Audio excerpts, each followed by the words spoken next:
Wah gila sih. Kalian pernah kepikiran nggak gimana rasanya jadi orang super terkenal dean, super kontroversial kayak Elon Musk? Nah, itu dia.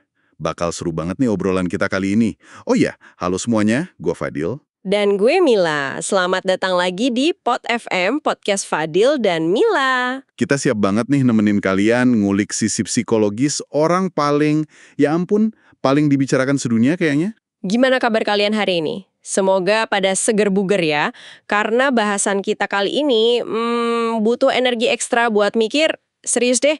Bener banget. Ngomongin Elon Musk kayak coba mahamin resep rahasia masakan nenek yang super enak, tapi bahannya aneh-aneh gitu loh. Bikin penasaran kan?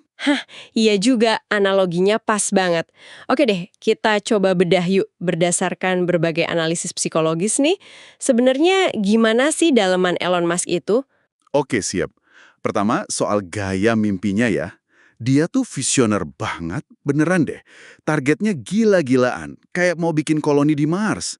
Tapi caranya dorong timnya itu, super intens. Intens? Intens gimana tuh maksudnya? Kayak gimana coba? Intensnya itu kayak pelatih bola yang targetin tim tarkamnya, tim antar kampung gitu ya, juara dunia tahun depan. Kan nggak masuk akal, tapi anehnya pemainnya jadi semangat 45 gitu loh. Dia bisa bikin orang percaya sama hal mustahil. Itu sih kerennya. Anjir, kebayang sih tekanannya. Pasti ada ciri khas kepribadiannya juga kan yang bikin dia kayak gitu? Banget. Katanya nih dari beberapa sumber, inovator kayak dia tuh punya 5 ciri utama. Super terbuka sama ide baru, terus teliti banget, agak keras kepala, atau istilahnya disagreeable, IQ tinggi sama tahan stres. Nah yang unik tuh kombinasi keras kepala sama telitinya itu loh. Tunggu, tunggu. Keras kepala sama teliti gimana tuh maksudnya? Agak kontradiktif nggak sih? Justru itu uniknya. Kayak temen lo yang kalau punya ide, wah nggak mau dibantah sama sekali, keras kepala. Tapi nih, dia rela nggak tidur berhari-hari buat buktiin idenya bener. Teliti banget. Ngeselin kadang, tapi bikin kagum juga kan? Gigih banget. Waduh, itu sih maksudnya kenal deh orang kayak gitu. Haha. Terus katanya dia ada Aspergers ya? Itu beneran? Iya, dia sendiri ngaku kok punya Asperger syndrome, yang sekarang masuk spektrum autisme. Nah, makanya kadang dia agak susah baca perasaan atau maksud orang lain. Ngomongnya juga cenderung ceplas-ceplos banget. Oh, pantesan ya kadang kalau lihat wawancara atau apa gitu kelihatan agak kaku atau ya itu kayak kurang empati gitu ya. Bisa jadi karena itu. Tapi, ada sisi positifnya juga loh. Ini katanya bikin dia jadi super fokus, logis banget pemikirannya. Dan jujur Pol, kayak orang yang ngasih kritik pedes tapi sebenarnya tulus buat kemajuan. Nggak pakai basa-basi politik kantor gitu. To the point aja.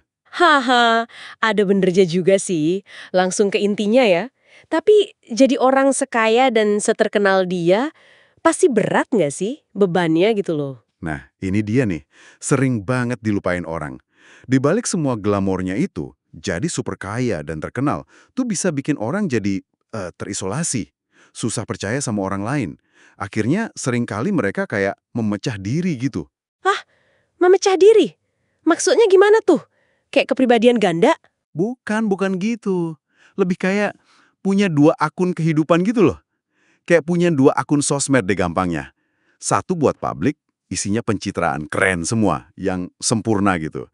Satu lagi akun private, buat galau, buat jadi diri sendiri, buat ngeluh mungkin. Capek banget pasti jaga dua topeng kayak itu terus-terusan. Astaga, iya juga ya. Kebayang stresnya kayak apa? Apalagi dia kan CEO banyak perusahaan gede sekaligus. SpaceX, Tesla, X. Gila sih. Jelas stres parah. Jadi CEO level dia tuh kayak jadi kiper pas adu penalti tau nggak? Semua mata tertuju ke lo, keputusan harus cepat banget. Salah dikit langsung dihujat sedunia maya. Ditambah lagi tekanan publik sama cancel culture yang, wah ngeri banget sekarang. Gila, ngeri banget sih emang. Jadi kiper pas adu penalti ya. Oke, kebayang tekanannya.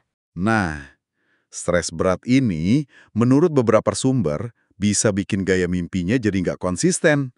Kadang bisa inspiratif banget, tapi di lain waktu bisa jadi galak banget atau meledak-ledak. Dan soal resiko, ada yang bilang dia tuh kayak mencari krisis gitu, buat bertahan hidup. Mungkin biar nggak depresi atau merasa hampa. Wah, cari krisis. Gimana ceritanya orang nyari krisis, bukannya dihindari? Ibaratnya nih, kayak orang yang sengaja mancing adrenalin biar lupa sama masalah lain. Misalnya ngebut pas lagi galau atau suntuk. Bahaya kan? Tapi katanya bikin hidup lagi, bikin ketagihan gitu. Mungkin dia ngerasa paling on pas lagi di tengah badai masalah. Wih gila ya. Jadi kesimpulannya nih, dalaman Elon Musk itu ruwet banget ya.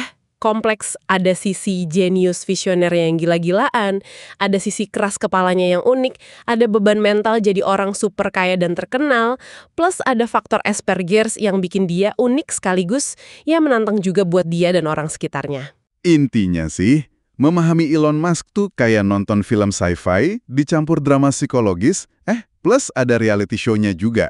Kompleks banget, penuh plot twist, kadang bikin kita kagum setengah mati, kadang bikin geleng-geleng kepala nggak percaya. Campur aduk deh. Hahaha, analogi penutupnya mantap. Nah, kalau menurut kalian gimana guys?